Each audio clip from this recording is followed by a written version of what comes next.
नमस्कार दोस्तों, स्वागत है आप सभी का एग्जाम बार में। आज हम बात करेंगे टाइगर्स पे। टाइगर्स हमारे इकोसिस्टम में टॉप लेवल के एनिमल हैं और वो हमारे इकोसिस्टम को बैलेंस बनाए रखते हैं। इसीलिए इनका संरक्षण बहुत ज़रूरी है और इन्हीं सब चीज़ों को ध्यान में रखते हुए हम 29 जुलाई को इंटरनेशनल टाइगर डे मनाते हैं।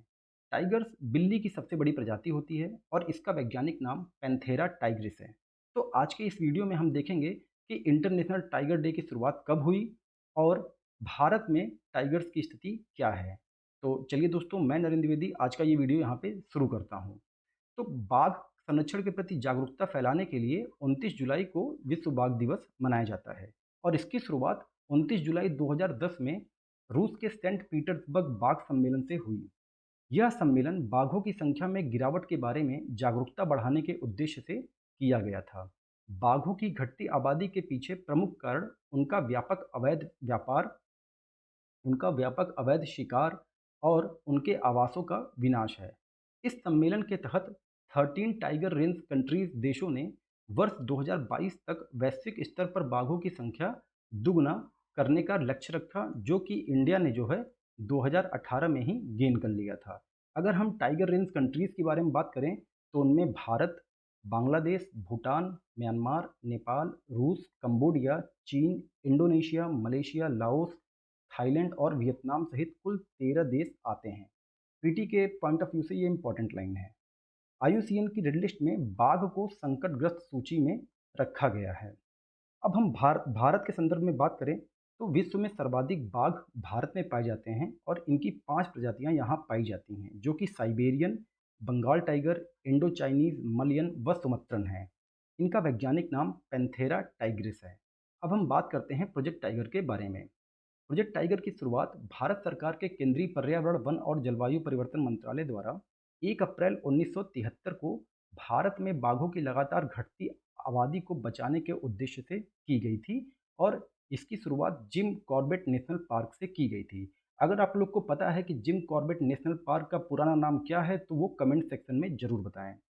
इस परियोजना की शुरुआती वर्षों में भारत में केवल 9 राज्यों में 9 टाइगर रिजर्व थे। अब हम देखते हैं एनटीसीए क्या है। राष्ट्रीय बाघ संरक्षण प्राधिकरण एनटीसीए प्रोजेक्ट टाइगर से संबंधित शीर्ष प्रशासनिक निकाय है। वन्यजीव संरक्षण अधिनियम 1972 के प्रावधानों में संशोधन कर एनटीसीए को वैधानिक प्राधिकरण बनाया गया था। अब जरा हम भारत में बाघों की स्थिति देख लें तो राष्ट्रीय बाघ संरक्षण प्राधिकरण एनटीसीए द्वारा राज्य वन विभागों, संरक्षण एनजीओ और भारतीय वन्यजीव संस्थान के साथ साझेदारी में प्रत्येक 4 वर्षों में की जाती है। ध्यान रखिएगा, 4 वर्षों में। वर्तमान में भारत में बाघों की संख्या 3167 है। वर्ष 2018 से 2022 तक बाघों की संख्या में 200 की वृद्धि हुई है। इसका मतलब कि 2018 में जो संख्या थी वो 2967 थी। वर्ष 2014 से 18 के समय वृद्धि दर लगभग 33% थी, जो कि 18 से 22 के समय घटकर 6.7% रह गई है। ये भी लाइन मोस्ट इंपॉर्टेंट है, इसको आप ध्यान में रखिएगा। देश में बाघों की संख्या सर्वाधिक आबादी वाले शीर्ष राज्य देख लेते हैं। मध्य प्रदेश में सबसे अधिक बाघ पाए जाते हैं, 526 बाघ। उसके बाद कर्नाटक, उत्तराखंड, महाराष्ट्र और तमिलनाडु। अगर हम उत्तर प्रदेश की बात करें तो एनटीसीए की गणना के अकॉर्डिंग उत्तर प्रदेश में 173 बाघ हैं।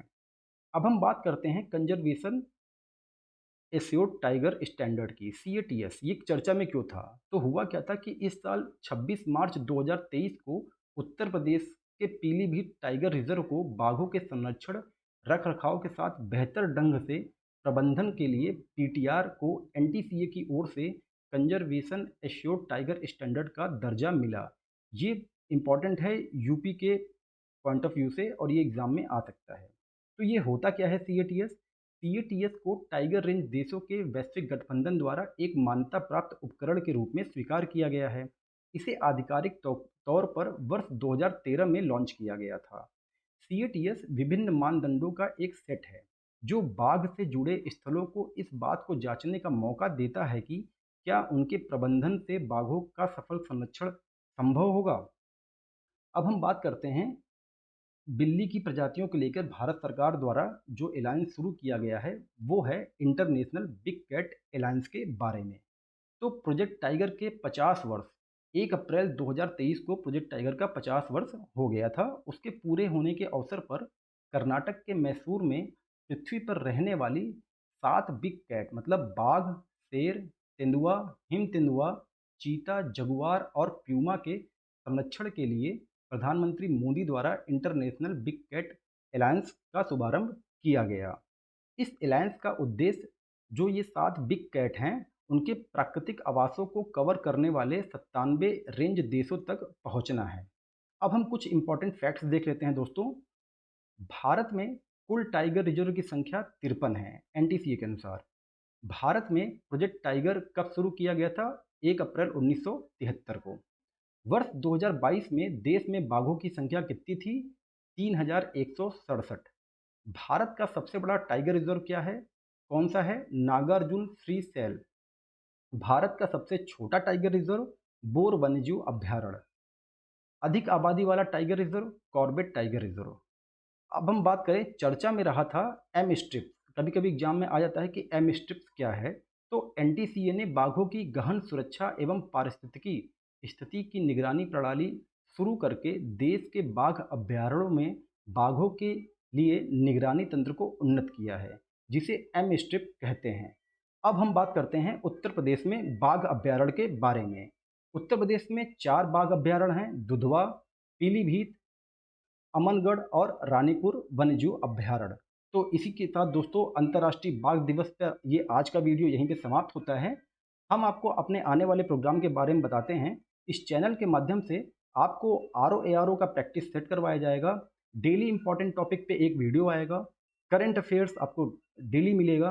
वीकली टेस्ट होगा जो कि करंट अफेयर बेस्ड होगा। और पीसीएस 2024 के लिए पीटी स्पेशल एक सीरीज चलाई जाएगी। अगर आज का वीडियो आपको पसंद आया हो तो लाइक करें, कमेंट करें एंड शेयर करें और अपने दोस्तों से इसको सब्सक्राइब करने के लिए बोलें। तब तक के लिए नमस्कार, जय हिंद, धन्यवाद।